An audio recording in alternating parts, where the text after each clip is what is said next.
Ons vorder fliks in Genesis, ons gaan verder vanoggend en u kan die Bybel oopmaak by Genesis hoofstuk 2. Ons gaan die 16de vers tot en met, verskoon tog, ons lees saam vanaf vers 4, maar ons gaan die 16de en die 17de vers behandel. So vanaf vers 4 gaan ek saamlees, dis net om 'n eenheid te vorm. Ons gaan stilstaan by vers 16 en vers 17 vanoggend. Terwyl jy net so sit, kom ons buig net die hoofde, ons bid saam, ons vra dat die Here met ons sal praat deur sy woord. Ek loof u en ek aanbid u, genadige God, Vader, Seun en Heilige Gees. U is vol heerlikheid, vol genade, vol liefde, vol van geregtigheid, heiligheid, krag, skoonheid. Alles wat ons van u weet is genoeg om u naam te besing. Here, ons loof u vir u skepping. Ons het tyd geneem om te praat oor die skepingsdae. Ons het tyd geneem om te praat oor u almag wat sigbaar is in dit wat u gemaak het. Uit niks het u geskape. En vandag steeds onderhou u dit. En is u plan besig om uitgerol te word as het ware. En u werk met ons op 'n baie besondere manier. Genadig, lankmoedig, liefdevol werk u met u kinders.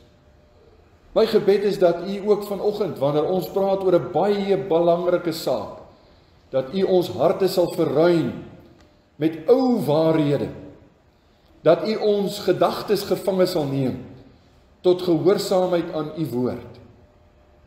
Dat ons die ou evangelie nie sal minag nie, maar dat dit vir ons, soos wat Paulus sê, die krag sal wees tot redding vir elkeen wat glo.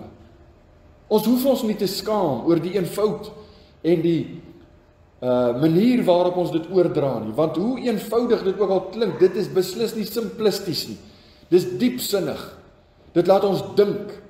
Dit laat ons besef hoe ons lyk, maar ook hoe u is. Seën ons daardeur.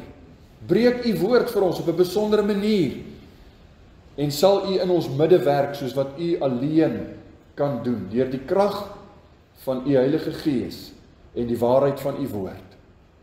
Amen. Genesis hoofstuk 2, ons lees saam vanaf vers 4 tot en met vers 17, die laaste 2 versies is dit wat ons gaan behandel. Dit is die geskiedenis van die hemel en die aarde toe hulle geskape is. Die dag, toe die Here God die aarde en die hemel gemaak het, was daar nog geen struike in die veld op die aarde nie, en geen plante van die veld het nog uitgespruit nie, want die Here God het nog nie laat reën op die aarde nie, en daar was geen mens om die grond te bewerk nie. Maar 'n mis het opgetrek uit die aarde en die hele aardbodem bevochtig. En die Here God het die mens geformeer uit die stof van die aarde en in sy neus die asem van die lewe geblaas. So het dan die mens 'n lewende siel geword. Ook het die Here God 'n tuin geplant in Eden in die ooste en daar aan die mens wat hy geformeer het 'n plek gegee. En die Here God het allerhande bome uit die grond laat uitspruit, begeerlik om te sien en goed om van te eet. Ook die boom van die lewe in die middel van die tuin en die boom van die kennis van goed en kwaad. En daar het 'n rivier uit Eden uitgegaan om die tuin nat te maak. En daarvandaan is dit verdeel en het 4 lope geword. Die naam van die eerste is die Pison. Dit is hy wat om die hele land Havila loop, waar die goud is. En die goud van die land is goed. Daar is ook balsemgom en onyxsteen. En die naam van die tweede rivier is die Gihon. Dit is hy wat om die hele land kus loop. En die naam van die derde rivier is die Hiddekel. Dit is hy wat oos van Aser loop. En die vierde rivier is die Vrat. Toe het die Here God die mens geneem en hom in die tuin van Eden gestel om dit te bewerk en te bewaak. En die Here God het aan die mens bevel gegee en gesê: van al die bome van die tuin mag jy vry eet, maar van die boom van die kennis van goed en kwaad, daarvan mag jy nie eet nie, want die dag as jy daarvan eet, sal jy sekerlik sterwe. Ons lees tot daar, die onfeilbare woord van die Here.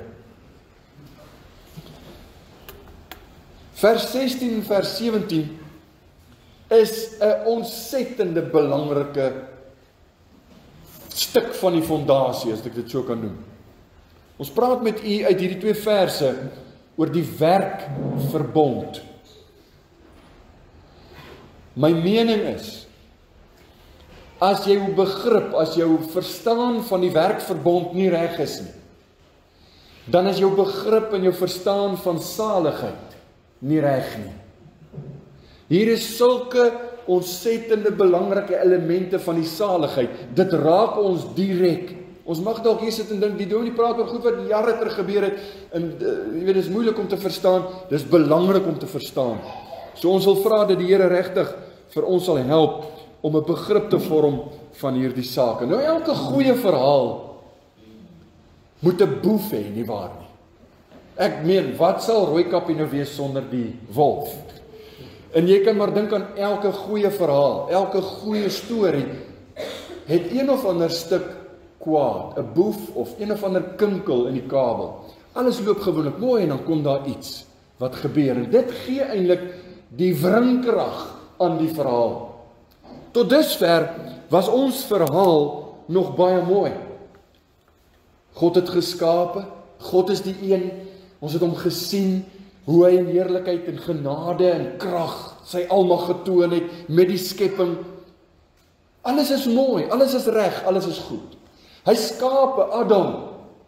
Inteendeel, hoofstuk 1 het al reeds verwys na die skepping van die vrou. Ons is nou bietjie terug, want hier word meer detail gegee, so die verhaal word weer vertel. Maar nou skaap hy Adam in die tuin van Eden.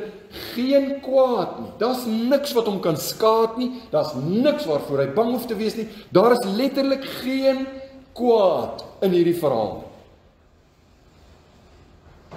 En dan kom jy by vers 16 en 17. Nou is daar 'n verbod wat gegee word. God sê, daar is een boom waarvan jy nie mag eet nie. Dis hier is die kwaad, hier is die stukkie, die inleiding tot dit wat nou gaan gebeur. Dit begin die grootste konflik in mensejeugenis. Ek oordryf nie as ek dit sê nie. Dit is die begin van die grootste krisis vir die menslike ras. En dit sal die grootste oplossing verg om die effek van hierdie krisis om te draai. Want dit is letterlik waaroor die res van die Bybel handel, die evangelie. Dis inleidend. Daarom sê ek, dis so 'n belangrike fondasie wat ons lê en ons moet dit verstaan. Nou die dag toe God vir Adam sê, Adam, hier is die tuin. Geniet dit. Is vir jou. Alles mag jy eet. Maar daar's een boom waarvan jy nie mag eet. Die teoloë verwys daarna in die Afrikaans en hulle noem dit die toetsgebod. Die toetsgebod. Ons het al reeds gelees van die 2 bome en ek het gesê ons gaan later daaroor praat. Die boom van die lewe en die boom van die kennis van goed en kwaad. Die boom van die lewe is 'n boom, en ek wil net vinnig noem, ek het dit laas ook genoem, dit was letterlike bome, hoor. Dit was nie mystiese konsepte of soos wat baie ouens dit wil maak, een of ander, jy weet, kwessie. Dit was letterlike bome. Dit was nie bome met magiese kragte of een of ander bonatuurlike vrug wat hulle gedra het nie. Dit was fisiese bome met goeie vrug. Maar daar was 'n gebod aangegee. Die boom van die lewe is 'n boom baie interessant, dat baie godsdienste, en ek praat van allerhande godsdienste, het iets in dieselfde trant. Party van hulle kyk daarna as 'n wingerdstok en ander soorte bome, maar daar's in baie godsdienste hierdie tipe van idee van 'n boom van die lewe, waarvan jy kan eet om te leef, om nie oud te word nie, of om vervulling te hê, of wat dit ook al mag wees, wat die godsdienst ook al oordra. Die boom van die lewe. Maar die boom van die kennis van goed en kwaad is uniek aan die Christendom. Daar is nie 'n ander godsdienst wat iets soortgelyks het nie. En daarom is die Christendom die enigste wat dieselfde konsep het van sonde en verlossing, want dis waar dit begin. Sonde as gevolg van die eet van die boom, en verlossing wat nodig is as gevolg van jou sonde. Dis uniek aan die Christelike geloof. Elke keer wanneer ek praat met iemand wat in 'n ander geloof, of dit 'n moslim of watter geloof dit ook al mag wees, as jy met daardie persone praat, en baie van hulle, sou u dalk van weet, het baie mooi, edele, morele, goeie lewens. Maar as jy vir hulle vra, volgens julle geloof, wat kan ek doen met sonde wat ek gedoen het? As ek al reeds iets verkeerd gedoen het, wat moet daarvan word? Dan hulle antwoord sal wees, nee, jy moet goed doen. Jy moet net beter doen. Daar's nie 'n manier om van die sonde wat ek gedoen het, ontslae te raak nie. Dis uniek aan die Christelike geloof, of die Christendom. Nou daar's baie menings oor die boom van die kennis van goed en kwaad. Mense wat sê, die gewildste siening, en dit was 'n gewilde siening selfs in die kerk, kan jy dit glo, in die kerkgeskiedenis, hier in die 4de eeu was dit baie gewild, dat die boom van die kennis van goed en kwaad is die huweliksdaad, die intieme band tussen man en vrou. Toe Adam en Eva intiem verkeer het, dit was die oortreding, dit was nie 'n fisiese boom nie. Tog, interessant, as u nou die verhaal saam met ons bestudeer, teen die tyd dat God die verbond gegee het, of die gebod gegee het, moet ek sê, was Eva nog nie geskape nie. So dit is nie waarna hy verwys nie. 'n tweede baie gewilde mening van die boom van kennis van goed en kwaad, wat ook verkeerd is dat Adam kon nie morele keuses maak nie. Met ander woorde, die boom sou vir hom leer, wat is die verskil tussen reg en verkeerd. Hy was nie in staat om moreel te kies nie. Die boom moes hom leer, wat is die verskil tussen reg en verkeerd. En dis ook nie waar nie, want God se gebod bewys, hy weet wat is reg en wat is verkeerd. God wou gehad het, hy moes die regte doen, maar hy het die verkeerde gekies. 'n derde verkeerde mening is, dat die boom van kennis van goed en kwaad, is 'n merisme. 'n merisme in die Afrikaanse taal, is dieselfde in die Engels ook, is maar net 'n manier van praat, om twee kontrasterende dinge te gebruik vir alles tussenin, om te sê, as jy sê ek het hoog en laag gesoek, dan beteken dit ek het oral gesoek. As verskillende uitdrukkings wat ons daarvoor gebruik. Nou gebruik hulle dit as 'n merisme om te sê, die boom van die kennis van goed en kwaad, met ander woorde, alles tussenin. Dis om kennis te kry. Met ander woorde, die dag toe Adam van die boom van die kennis van goed en kwaad het hy die kennis gekry soos wat God dit het. Hy was dieselfde kennis as wat God het, die kennis van alles. Dit is ook nie waar nie, want net God is alwetend. Selfs Adam in sy onskuldige staat was nie alwetend nie, en selfs nadat hy die boom van kennis van goed en kwaad geëet het, het hy nie alles geweet. Die vierde mening, die mees, ek wil nie sê, miskien moet ek sê die konservatiewe mening, wat die meeste evangeliese ouens handhaaf, is dat die boom van die kennis van goed en kwaad verteenwoordig Adam se vryheid om te kan kies. Met ander woorde, hulle praat van morele autonomie, sy vryheid om te kan kies. Om te eet van die boom, sou wees Adam wat sê, ek wil nie na die Here luister nie, ek sal besluit wat is reg en verkeerd. Goed, so dan sê hy, ek wil nie God se raad volg nie, God se gebod volg nie, ek sal besluit wat is reg en goed vir my. Dit is wat hierdie boom verteenwoordig. Nou dit is eintlik die opsomming van die kultuur waarin jy en ek ons bevind. Die mens wat sê, ons wil nie na die Here luister nie, ons verwerp God se autoriteit as skepper, ons verwerp God se autoriteit as heerser, as Here oor my lewe, ek sal besluit wat is goed vir my, ek sal besluit wat is reg, ek sal besluit wat is verkeerd. Hierdie verwerp van God se autoriteit is die krisis wat ons het, wat ons laat beland het waar ons nou is om God weg te skuif en te sê, ons sal besluit.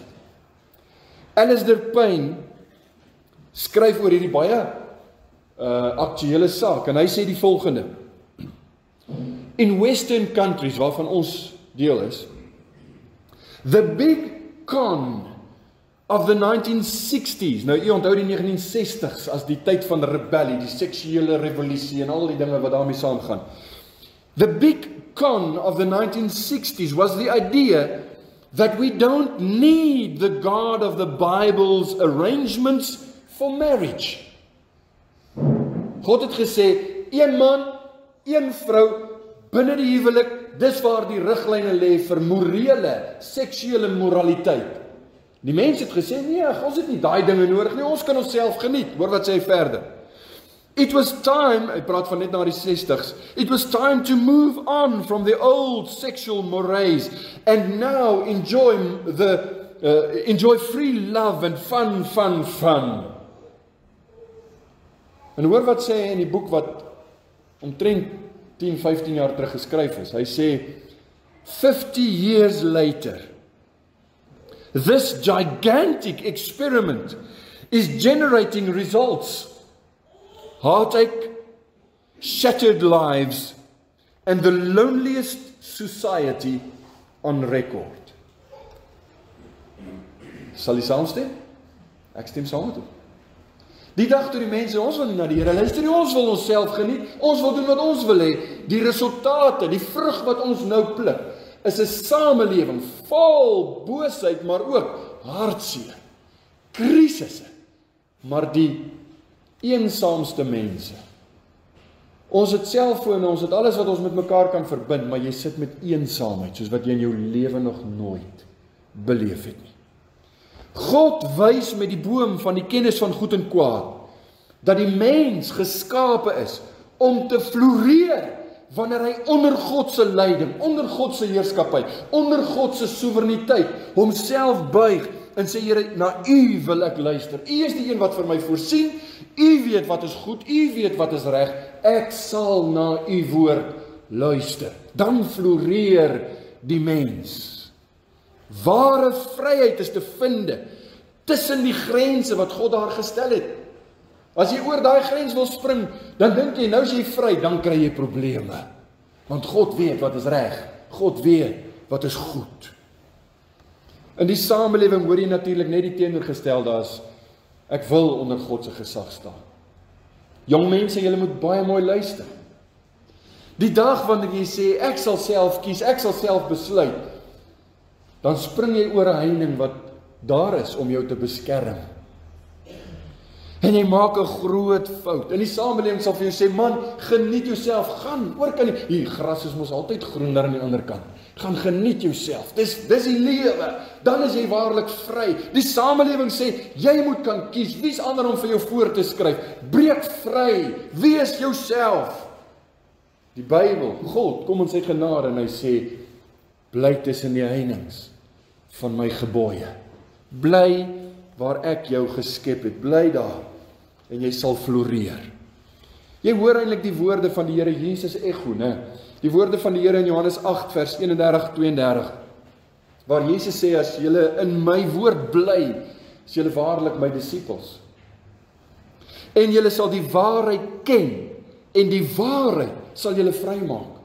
Hoe meer jy die Bybel verstaan, hoe meer jy die beginsels van die skrif insien en verstaan, dis hoe die Here wil hê ek moet lewe, hoe meer vryheid, hoe meer vrede, hoe meer florering is daar.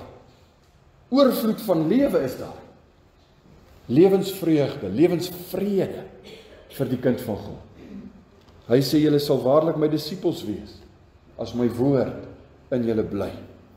Nou hier is 'n verbond in Genesis 2 vers 16 en 17. Jy het opgemerk dalk, maar jy praat nou van 'n woord, mag jy dalk dink, wat nie daar staan nie. Die werksverbond. Hier's 'n woord wat nie in vers 16 en 17 geskryf staan nie, maar tog is daar 'n verbond. Die teoloë noem dit die werksverbond, want al die elemente van 'n verbond is daar.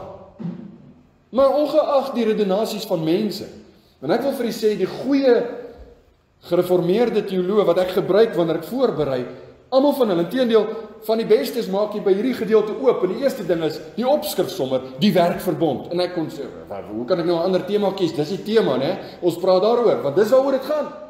Maar hoe kan ons sê, ongeag mense se menings, die Bybel sê, hier is 'n verbond.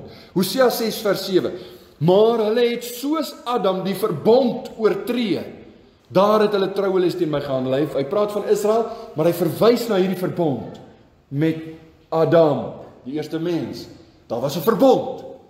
En as jy hierdie verbond verstaan, dan verstaan jy saligheid.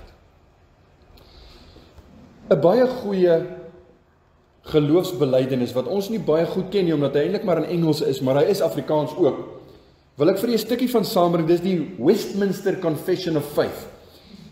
Hy's vertaal die Westminster Confessie. Hoofstuk 7.2 sê: die eerste verbond met die mens was die werkverbond, waarin aan Adam die lewe beloof is, en deur hom aan sy nageslag, op voorwaarde van 'n volmaakte en persoonlike gehoorsaamheid. Let op die woorde, 'n volmaakte en persoonlike gehoorsaamheid. Dis hoekom hy genoem word die werksverbond. As Adam gehoorsaam was, dis die werk wat hy moes doen. Dis sy aandeel wat hy moes hê. As hy maar net gedoen het wat God sê, as hy net gehoorsaam was aan God se gebod, en daar was net een, as hy daaraan gehoorsaam sou wees, dan sou dit vir hom beteken het lewe, en vir sy nageslag lewe, ewige lewe. God het die werkverbond met Adam as die hoof van die menslike ras gesluit. Hy is ons verteenwoordiger gewees. Ons gaan meer daaroor praat. Dit word die werkverbond genoem omdat Adam, of die mens dan nou, op hierdie manier, deur sy werke, deur sy gehoorsaamheid, die ewige lewe kon verkry. Gehoorsaamheid aan God, jy sal lewe. Ongehoorsaamheid aan God, en jy sal sterwe. Dis die verbond. Dis die verbond. Nou ek wil vanoggend baie kortliks 4 gedagtes hanteer omtrent die werkverbond. Ons gaan dit vinnig hanteer, want dit is eintlik ou waarhede. En dan gaan ons daarna net vinnig 3 toepassings maak, vir u en vir my. En jy gaan agterkom hoe propvol evangelie dit eintlik is. Die eerste gedagte waarna ons kyk vanmôre is die partye in hierdie werkverbond. As jy kyk na 'n verbond, dan moet jy kyk watter partye is betrokke. 'n Verbond is nie 'n kontrak nie. Dit is 'n bietjie meer persoonlik as 'n kontrak. Dit word gesien as 'n kontrak, want dit sluit alles in wat 'n kontrak het, maar dit is meer persoonlik. Dis tussen mense met 'n besondere band. Daar was 'n ooreenkoms. Dis hoekom die huwelik die mooiste verbond is, die mooiste beeld ook van 'n verbond. 2 mense gewilliglik in 'n ooreenkoms, nie 'n kontrak nie. Ja, dit mag dalk op papier wees en jy moet teken en dis die reg of die hof het nog gesê daarin, maar dis 'n verbond voor God. Nou wie's die partye in die werkverbond? Vers 16 sê, en die Here God het aan die mens bevel gegee en gesê. So daar's al klaar 2 partye. Die eerste een is God. God is die outeur. Die groot woord is die arbiter. Hy is die baas. Hy is die hoof. Hy is die een wat die verbond daar stel. En luister vriende, ek weet dit is baie ongewild. Dis so stroom op met die tyd waarin ons lewe, maar wat beteken dit as God die outeur is van hierdie verbond? Dit beteken, jy kan dit vat, of jy kan dit los, maar jy kan dit nie verander. Jy kan nie met God onderhandel en sê, ja, kan ons nie 'n bietjie die riglyne skuif, kan ons nie net 'n bietjie die reëls buig nie. Nee, jy vat dit of jy los dit, hy maak die reëls. God is die outeur. Tweedens, Adam is die ander party. Kyk na die vers. Die Here God het aan die mens bevel gegee. So Adam, dis die een wat gemaak is na die beeld van God. Nou moet jy onthou wat ons al behandel het. Wat beteken dit om gemaak te wees na die beeld van God? Paulus beskryf dit so. Hy sê, dit is kennis van God. Kolossense 3 vers 10. En julle met die nuwe mens beklee het, wat vernuwe word tot kennis na die beeld van sy skepper. Om te sê, Adam was na die beeld van God geskape, beteken, hy het kennis gehad van God, maar verder, dan ook in Efesiërs 4 vers 24, praat hy van ware geregtigheid en heiligheid. En julle met die nuwe mens moet beklee wat na God geskape is, in ware geregtigheid en heiligheid. Adam was geskape in ware geregtigheid en heiligheid. Dis dan die beeld van God. Dis Adam. Volmaak geskape, volgens die beeld van God, nie die uiterlike nie, jy weet ons nou wat ons het daaroor gepraat, geskape met kennis van God, in ware geregtigheid en heiligheid. So dis God en Adam, dis die partye in hierdie verbond. Maar dit is nie waar dit eindig. Want deurdat Adam die party is, ook na hom die hele menslike ras. En dit beteken, ek en jy, elkeen van ons, elke mens op aarde, elke een. Nou kom jy agter waarom die evolusie so groot krisis is. As jy op 'n manier mense kan laat glo, jy's nie 'n kind van Adam nie, dan is jy vry van hierdie. Dan is jy vry van die vloek, jy's vry van die oordeel, jy's vry van... Maar God sê, almal is uit Adam. Hy's die pa, hy's die federale hoof, hy's die verteenwoordiger. Dit beteken, die seën van hierdie verbond sou oorgedra geword het aan sy nageslag, maar ook die straf of die vloek van hierdie verbond is oorgedra aan sy nageslag. Dis kristalhelder in Romeine 5, veral vers 12, kyk mooi. Daarom soos deur een mens die sonde in die wêreld ingekom het, en deur die sonde die dood, en so die dood tot alle mense deurgedring het, omdat almal gesondig het. Omdat almal gesondig het. In Adam het u en ek gesondig. Het laat die vraag ontstaan by mense, maar hoe is ons dan nou verbind tot Adam? In die eerste plek natuurlik, want as jy 'n bloedlyn kon vat, en jy kon jou nageslag naspeur en sê, ek kan my nageslag naspeur tot by die Smitte in Holland of in Nederland of waar hulle vandaan kom, en dan daarna is dit nou terug na een of ander plek daar iewers in die Midde-Ooste, en waar gaan jy uiteindelik uitkom? As jy dit sou kon doen, gaan jy by Adam eindig. Daar's 'n natuurlike verbintenis. Maar daar is ook volgens die skrif 'n wettige verbintenis. Dit ken ons almal eintlik, want ons weet wat is 'n ambassadeur. As ons 'n ambassadeur in 'n ander land het, dan is ons wettiglik deur hom verteenwoordig. 'n Ambassadeur in Oekraïne kan daar sit en hy sal sê, Suid-Afrika sal saam met die Oekraïne veg, byvoorbeeld. En ons kan nie hier sit en sê, maar ek het niks met daai ou te doen nie, ek gaan nie my seun stuur om 'n soldaat te word nie, nee, jy's wettiglik deur daardie ambassadeur verbind, of jy's aan hom verbind, want hy, sy optrede, sy mening, verteenwoordig jou, of jy dit nou wil hê of nie.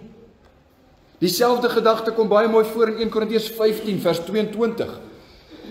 Paulus sê, want soos hulle almal in Adam sterwe, dan praat hy van die hele menslike ras, soos hulle almal in Adam sterwe, so sal hulle ook almal in Christus lewend gemaak word.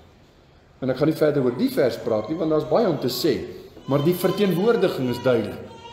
John Murray skryf hieroor en hy sê, Adam acted in a public capacity.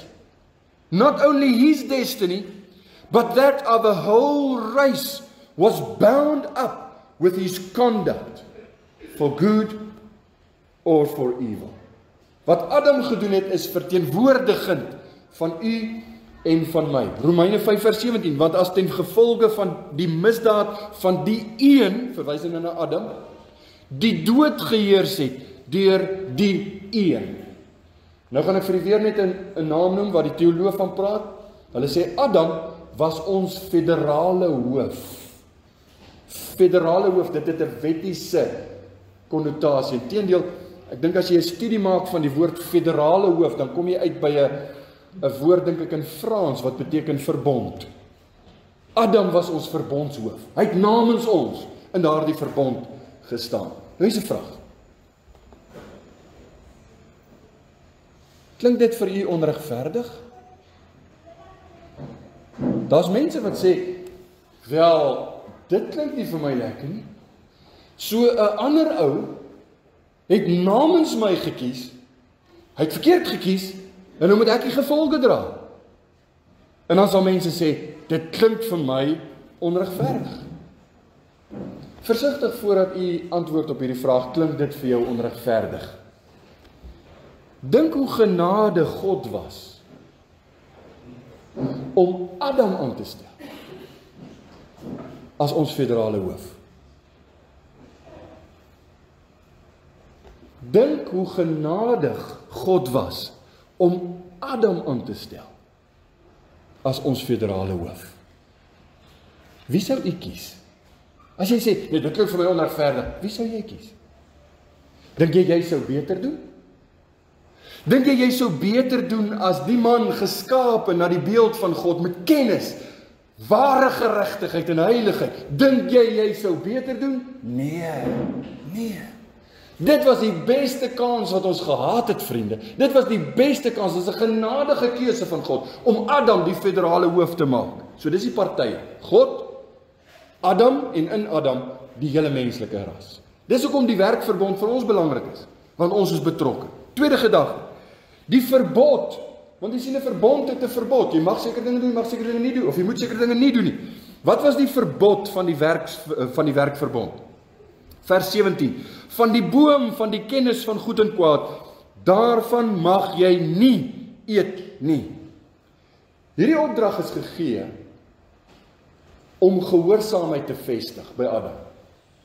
Hierdie opdrag is gegee, soos wat die Westminster Konfessie vir ons geleer het, om volmaakte en persoonlike gehoorsaamheid van Adam te vereis. Volmaakte en persoonlike gehoorsaamheid. So, die verbod is eintlik duidelik, en ek wil vir u sê, kyk saam met my na die genade wat die Here gee.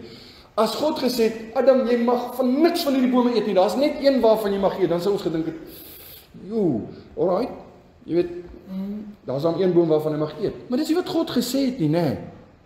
Adam, van alles mag jy eet. Maar die toetsgebod kom daar, en daar's een boom, en dit was sy doel. Adam, jy moet bewys dat jy absoluut in jou persoonlike hoedanigheid volkome gehoorsaam is aan my woord. Daar's een boom waarvan jy nie mag eet nie. En dis daardie boom. Die boom van die kennis van goed en kwaad. Die vraag wat by sekere mense, en dis die ouens wat so 'n bietjie pynsend die Bybel lees. Was daar 'n tydperk gekoppel aan hierdie verbod? Hoe lank sou die boom daar gewees het? Sou hy ad infinitum daar in die tuin van Eden gestaan het? En sou die sondeval in die plaas van dit sou hy vandag nog daar wees? Nou ek is van mening, en ek skaar my saam met slim ouens, dat daar, alhoewel dit nie hier staan nie, afgelei kan word. Dat daar net 'n tydperk sou wees. Daar's gewoonlik 'n tydperk aan so 'n toetsgebod. Hoekom sê ons so? Want ons 2 ander werkverbonde in die Bybel waar daar 'n tydperk aan gekoppel is. Die eerste ene is die engele. Het jy geweet, die Bybel gee nie vir ons baie detail nie, maar ons weet daar was 'n toets vir die engele in die hemel. God skape 'n leermag van engele, en daar was een of ander toets, en ons ken die geskiedenis, die duiwel het hierdie toets gefaal, hy was die hoogste, die mooiste, die skoonste, die hoofengel kan jy sê, maar hy het die toets gefaal. Hy het gesê, ek wil my gelykstel aan God, en hy het saam met hom 1/3 van die engele in rebellie teen God geneem, en hulle word toe die duiwel en hulle demone. Maar na hierdie toets is dit verby. Hoe weet ons dit? Ons weet dit, want engele vandag kan nie meer sondig nie. Die toetstydperk is verby. Baie duidelik in Lukas 20 vers 36 sê die Here Jesus dat engele sterf nie. Wat beteken, sou hulle kon sondig, dan sou die dood vir hulle ingetree. Maar hulle kan nie meer sterf nie, want hulle kan nie meer sondig nie. Die tydperk is verby. In daardie verbond was daar 'n toets, 'n tydperk. En daai tydperk is verby. Maar as 'n ander een, en dis meer bekend, en dis met die Here Jesus. Jesus self, toe hy op aarde was. Hy het vir 'n tyd volhard. Vir 'n tyd gehoorsaam gewees. Vir 'n tyd moes hy hierdie toets deurstaan. En dan sê Johannes 17 vers 4, luister na sy eie woorde. Ek het u verheerlik op die aarde. Die werk wat u my gegee het om te doen, het ek volbring. En die implikasie is, dis nou verby. Daardie tydperk is verby. Selfs duideliker nog. Studeer Jesus aan die kruis sterf, Johannes 19 vers 30. En hy die woorde, net voor hy sterf, net voor hy die gees gee, wat so in hakies net by hom hoort. Dit hoort by niks anders as net by Jesus nie. Hy die gees gegee.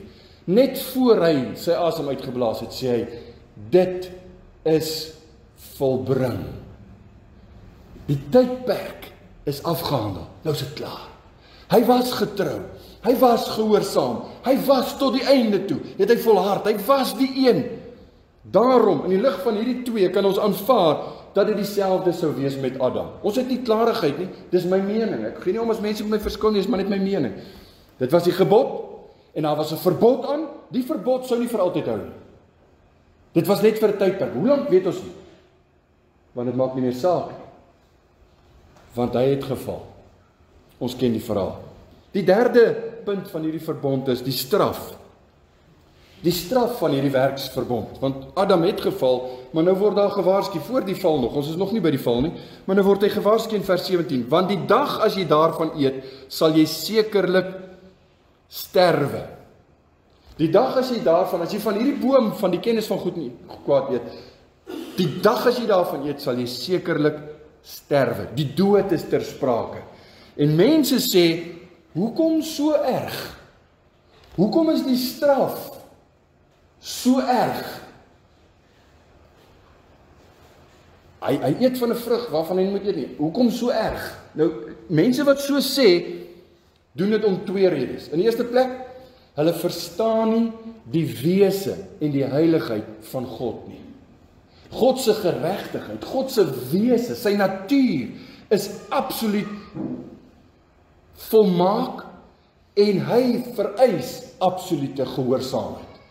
So die oomblik wanneer jy sondig, is dit 'n verskriklike oortreding van sy eie wette. En hy kan nie net wegkyk en sê, ek gaan maak asof dit nie gebeur nie, soos wat mamas en papas partykeer maak. Ek gaan net maak asof ek dit nie gesien het nie. Hy doen dit nie. God kan dit nie doen nie. Ons verstaan in die eerste plek God se heiligheid. Maar in die tweede plek dink ek nie ook ons verstaan sonde nie. Ons verstaan nie die wese van sonde nie. Ons neem dit te ligtelik op.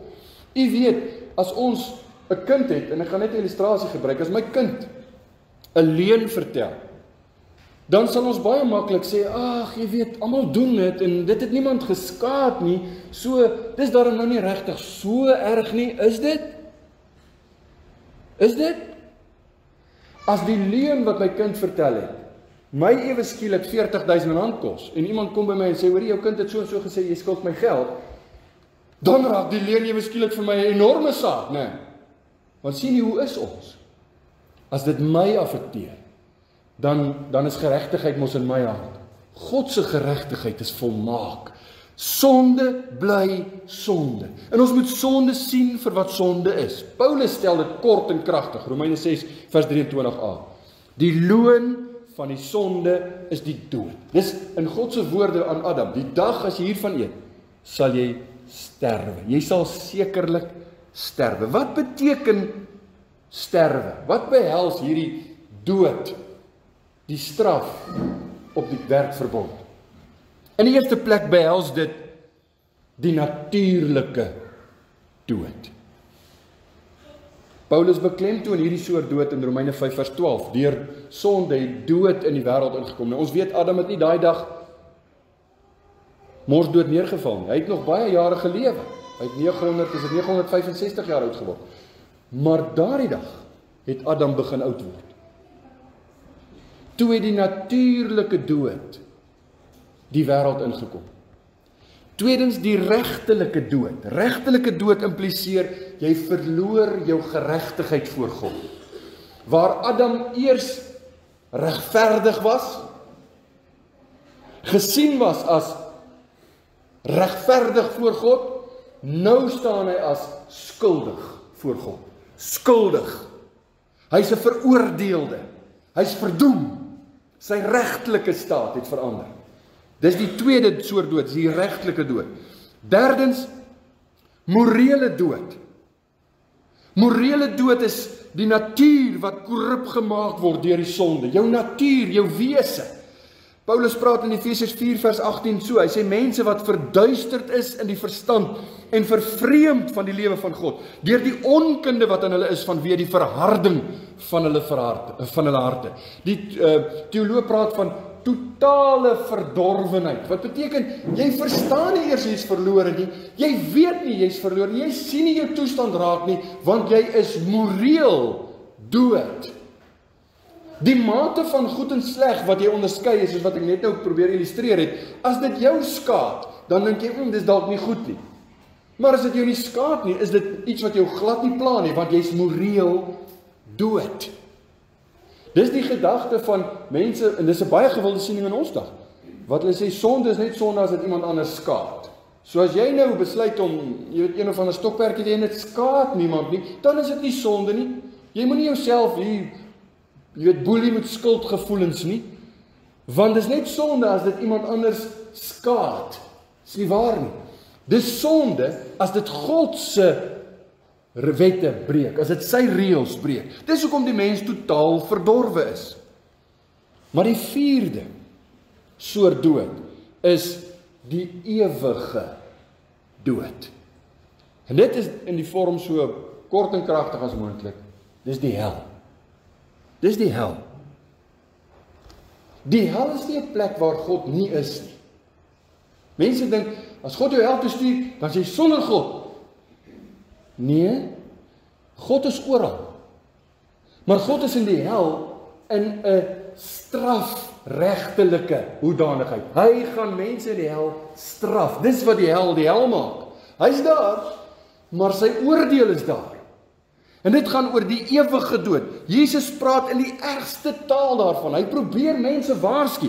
Markus 9 vers 48 sê, dis 'n plek waar die wurm nie sterf en die vuur nie uitgeblus word nie. In Matteus 25 vers 41 sê, dan sal hy ook vir die aan sy linkerhand sê, gaan weg van my, julle vervloektes, in die ewige vuur wat berei is vir die duiwel en sy engele. Dis die straf op die werksverbond. Vierledig, die dag as jy daarvan eet, sal jy sterwe. Sien nie ons toekoms, sien nie die mensdom se toekoms in die lig van hierdie straf, in die lig van hierdie oordeel. Dit is wat elkeen se deel is. Maar dit bring ons laastens by die vierde aspek, en dit is die belofte, die mooi, die belofte van die werkverbond. Die belofte word duidelik geïmpliseer. Hy staan nie duidelik daar nie. Ek is nou 'n bietjie ek weerspreek myself amper as ek sê hy word duidelik geïmpliseer, né? Maar hy staan so in Genesis 2 vers 16. En die Here God het aan die mens bevel gegee en gesê, van al die bome van die tuin mag jy vry eet. En die implikasie is, jy mag eet van die boom van die lewe. Adam mag eet van die boom van die lewe. Nou ek moet bely met my voorbereidinge daar iets vir my opgegaan. Nuwe lig. Wees versigtig vir nuwe lig. Hier is nuwe lig vir my. Ek het nog altyd geglo Adam is geskape en hy sou vir altyd lewe. Maar Adam was nie onsterflik. Selfs in sy sondelose staat was Adam sterflik. Hy het iets nodig gehad om te bly lewe en dit was die boom van die lewe. 1 Timoteus 6 vers 16. Dit verwys na God wat alleen onsterflikheid besit. Wat alleen onsterflikheid besit. Die mens, Adam selfs, het dit nie gehad nie. Deur te eet van die boom van die lewe, sou Adam hierdie voorreg kon gebruik en dit onderhou. Daarom word dit 'n werkverbond genoem, want hy moes eet van die boom. En hy moes eet van die boom van die lewe nou. Hy moes eet van die boom van die lewe, hy moes eet van die boom van die lewe.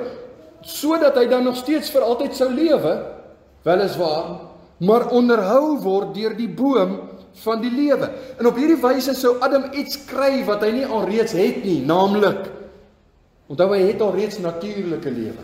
Nou sou hy ewige lewe kry. Deur te eet van die boom van die lewe. Dis die belofte van die verbond. God sê vir hom, jy kan eet van alles. Adam, eintlik, eet van die boom van die lewe. Moenie eet van die boom van die kennis van goed en kwaad. En jy sal vir altyd lewe. Maar ons het die straf gesien. Nou ons moet afsluit en ek wil 3 praktiese toepassings vir ons gee, voordat ons huis toe gaan. Deur die werkverbond besef ons die tipe gehoorsaamheid, wil ek dit noem, wat elkeen van ons aan God verskuldig is. Jy kry mense wat reken dat hulle regverdig is. Ek is 'n kind van die Here, want ek het my hart vir die Here gegee, maar nou hoef ek nie gehoorsaam te wees aan die Here nie, want my skuld is mos betaal. My skuld is betaal, so gehoorsaamheid word gesien as wettisisme. Ek hoef nie meer gehoorsaam te wees nie. Nou vriende, kinders van God is dalk vry van die veroordeling van sonde. Maar jy's beslis nog steeds onder die verpligting om gehoorsaam te wees aan die Here. Hoor wat sê Paulus, Titus 2 vers 14, en ek gaan baie kortliks praat. Hy sê, hy wat homself vir ons gegee het, om ons te verlos van alle ongeregtigheid, en vir homself 'n volk as sy eiendom te reinig, ywerig in goeie werke. Dis 'n kenmerk van die kinders van God. Dis 'n kenmerk van God se eiendomsvolk. Is mense wat ywerig is om hom te gehoorsaam. Ek wil God gehoorsaam. Dis 'n kenmerk van 'n kind van God. As iemand vir my sê, ek is 'n kind van God, maar ek hoef nie gehoorsaam te wees, dan sê ek, in my hart plaas ek 'n baie groot vraagteken agter daardie persoon se redding. Hy's besig met goedkoop genade. Hy probeer homself mislei. Hy probeer 'n valse vrede najag. Want om aan God te behoort beteken ek wil hom gehoorsaam. Gehoorsaamheid is belangrik. Die kenmerk van God se volk is 'n ywer vir gehoorsaamheid. Besef u die noodsaaklikheid van gehoorsaamheid. Nie om gered te word nie, maar as 'n gevolg van redding. Omdat ek gered is, wil ek gehoorsaam wees. Dis die eerste baie belangrike toepassing. Ons moet gehoorsaam wees aan die Here. Tweede, daar is slegs ware, geseënde, kan ek dit noem, volle lewensvreugde binne die wil van God. Binne die wil van God. Luister vriende, kom ons wees baie prakties. As jy worstel met jou huwelik, as jy worstel met jou kinderopvoeding, as jy worstel met jou menseverhoudinge, as jy krisisse beleef met die praktiese dinge in hierdie lewe, weet jy waar lê ware lewensvreugde, ware lewensgeluk?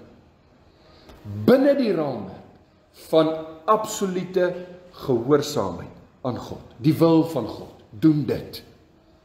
Veronderstel, al die mans is soos wat God wil hê 'n man moet wees teenoor sy vrou.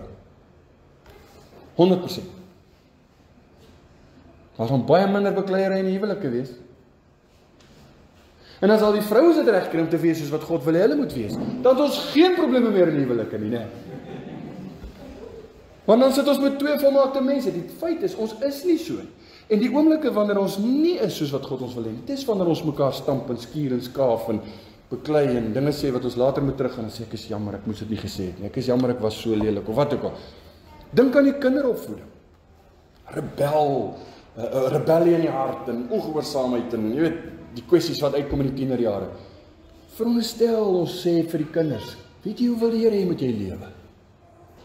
God sê, wees gehoorsaam aan jou ouers. Dis 'n gebod met 'n belofte. Leer hulle, wat 'n vreugde sal dit nie wees. Dit sal 'n maklike pad wees. Selfs die stormagtige tienerjare word 'n maklike pad. As jy kinders het wat sê, ek sal binne die wil van God lewe. Nou ek wil hê jy moet verstaan, ek verkondig nie hier voorspoed leer nie, want dis nie te sê alles in jou lewe gaan reg loop nie. Dis nie te sê alles gaan net mooi wees en mooi weer en maanskyn en rose wees. Nee, maar te midde van swaar kry tye, as jy vrede in jou hart het met God, jy lewe binne die wil van God, wil ek vir jou sê, jy lê in die nag jou kop op die kussing neer en jy sê, dankie Here, U is vir my goed. Dankie 'n goeie lewe. Dankie 'n goeie lewe. Daar is slegs ware en geseënde lewensvreugde binne die wil van God. Dis hoekom ons Psalm 1 moet ken. gaan pyns oor Psalm 1. Ek wou baie daaroor sê, ek gaan dit net lees. Welgeluksalig is die man, wel, gelukkig en salig is die man, wat nie wandel in die raad van die goddelose, nie staan op die weg van die sondaars, en nie sit in die kring van die spotters nie, maar sy behaag is in die wet van die Here. Hy oordink sy wet, dag en nag. Gaan lees wat sê. Hy sal wees soos 'n boom wat geplant is by waterstrome, wat sy vrugte gee op sy tyd en waarvan die blare nie verwelk nie. Dis nie te sê die droogte kom nie, maar omdat hy geplant is by die waterstroom, gaan die droogte hom nie seermaak. Hy gaan dit nie voel nie, want hy is binne die wil van God. Alles wat hy doen, voer hy voorspoedigheid. Weet jy, R.C. Sproul het oor die gedeelte gesê, where Adam failed to gain the blessedness of the tree of life, Christ wins that blessedness by his obedience, which blessedness he provides for those who put their trust in him. Dit wat Adam verbeur het deur ongehoorsaam te wees, het Jesus vir ons deur 'n volkome gehoorsaamheid herwin en hy gee dit aan diegene wat hulle vertroue in hom stel. As ek sê, Here, U is my Here, U is my meester, ek gaan U volg en gehoorsaam, binne U wil ek wandel, dan kry jy dit terug wat Adam geweier het. Die derde groot les, die derde groot toepassing hier. Ons kan nie meer gered word deur ons werke nie. Let op my woorde. Adam kon gered word deur te eet van die boom van die lewe. Dis die werkverbond. Maar die oomblik toe sonde die wêreld inkom, die oomblik toe die toetsgebod oortree word, Adam het die werkverbond verbreek. Hy het die toets gedop. Die oomblik toe dit gebeur, het die belofte van die werkverbond verval, en ons kan nie, geen mens kan meer sy eie saligheid bewerkstellig. Maak nie saak wat jy doen, dit maak nie saak hoe jy lewe nie. John Murray weer skryf net oor hierdie gedeelte. That possibility was once and for all forfeited for Adam and his posterity, dis sy nageslag, by the fall of our first parents. Weet jy, selfs al sou jy dit kon regkry om 100% die wet van God te gehoorsaam. Luister mooi, al sou jy dit kon regkry, niemand kan dit regkry. Ek kan jou waarborg. Gee my net een gesprek met jou en ek sal vir jou sê, die 10 gebooie gaan jou plat slaan. Al sou jy dit kon regkry om die gebod van, of die gebooie van die Here te hou, die wet van God volkome te hou, dan het jy nog steeds 'n probleem. Want wat maak jy met jou boosheid waarmee jy gebore is? Dis ons krisis. En daar kom die mooi Engelse woord in die Afrikaans is dit net nie so lekker nie, as gevolg van die toerekening van Adam se skuld. Dis die imputation, Engelse woord. Dis nogal was net nie so mooi in Afrikaans nie, né? As gevolg van Adam se toerekening van skuld onder hierdie werkverbond, staan ons almal skuldig. Kan ons nie werk om gered te word nie. Nou ek het al baie mense hoor sê, as jy vir hulle vra, op grond waarvan moet die Here jou in die hemel toelaat? Dan begin hulle met hulle werke. Ek doen dit, en ek maak so, en ek is 'n ouderling, of ek behoort aan daai kerk, of ek is gedoop, of weet, is alles ek. En dan is dit baie moeilik om vir hulle op 'n mooi manier te sê, jy weet, jy skiet jouself in die voet. Niks wat jy doen, kan saligheid bewerkstellig. Ons het vir die gesê, die werkverbond was God se verbond. Jy vat dit of jy los het. En ek het ook al mense gekry wat vir my sal sê, nee, ek het 'n ooreenkoms met die Here. Jy weet, ek maak so en so, en die Here sorg vir my hier. En dan sê ek, nee my vriend, God het die wette, God het die reëls neergelê. En ons is almal skuldig. Ek sluit af. Augustus Toplady, skrywer van baie goeie ou liedere, het die baie bekende Rock of Ages vir ons neergepen. Dis 'n skat wat my betref. Hierdie ouens het 'n kennis gehad van teologie wat jy nie kan verstaan nie. Maar hoor wat sê. Ons het dit al almal gesing. Hoor nou die woorde. Rock of Ages, cleft for me. Verwys nou na die Here Jesus. Let me hide myself in thee. Ek wil by U kom skuiling kry. In geloof wil ek U hê as my rotsvesting.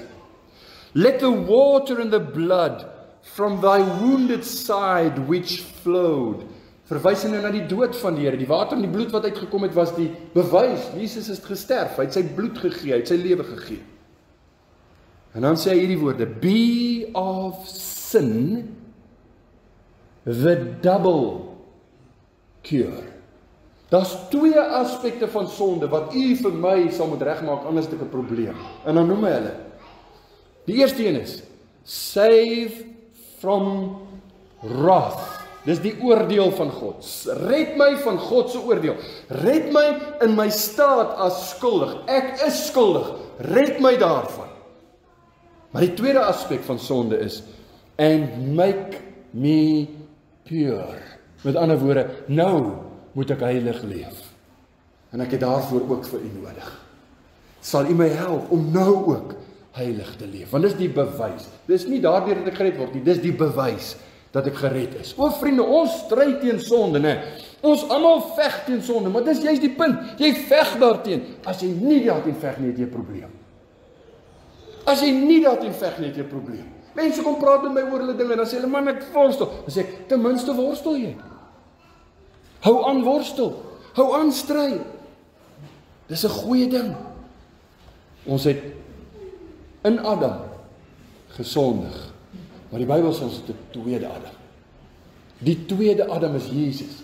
In sy volmaaktheid het hy ons verlossing gebring. Glo in hom. Moenie jou vertroue in jou eie werke stel nie. Moenie jou vertroue stel in enigiets wat mense doen nie, of wat mense sê nie. Gaan na Jesus. Vlug na hom. Hy is die enigste een wat jou waarlik kan red. Mag die Here ons help. Amen. Kom ons bid saam.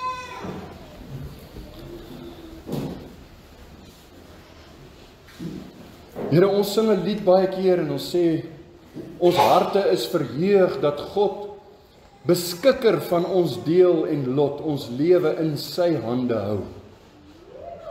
As ons dink aan die waarhede van hierdie lied, dan wil ons ook maar vanoggend net kom dankie sê vir die eenvoud van u evangelie, maar die krag van u evangelie.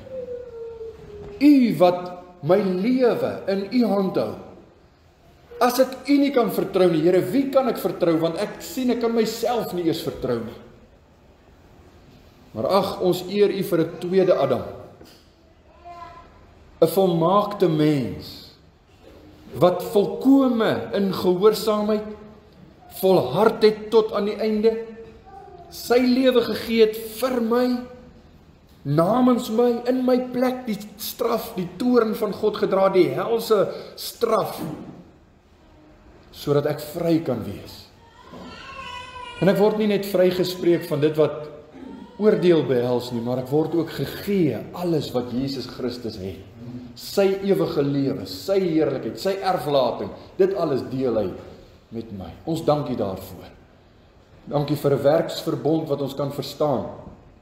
In 'n sekere sin die basis van baie dinge van ons saligheid. En die grootste aspek daarvan, ons kan nie gered word deur iets wat ek doen nie.